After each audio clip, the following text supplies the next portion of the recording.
Hello hello hello বন্ধুগণ, কেমন আছো তোমরা সবাই? আশা করি তোমরা সবাই খুব খুব খুব ভালো আছো।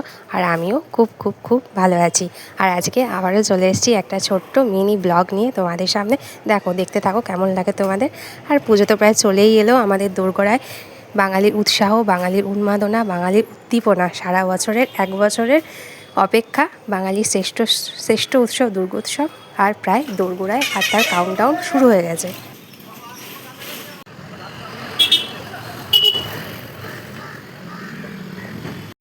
আর আজকে ছিল মঙ্গলবার বন্ধুরা। মঙ্গলবার যেহেতু আমার ছেলের জন্মবার, তো সেই জন্য মঙ্গলবারটা আমি সবসময় মানার চেষ্টা করি।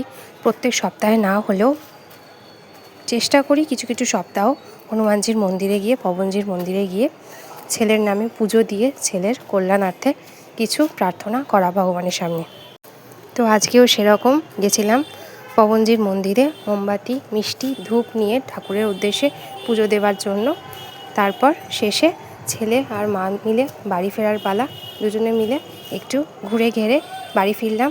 আর কালকে তো বিশ্বকর্মা পুজো। তো বিশ্বকর্মা পুজো তোমরা খুব খুব খুব ভালোভাবে কাটিও। আর আগাম পুজোর অনেক শুভেচ্ছা রইল তোমাদের।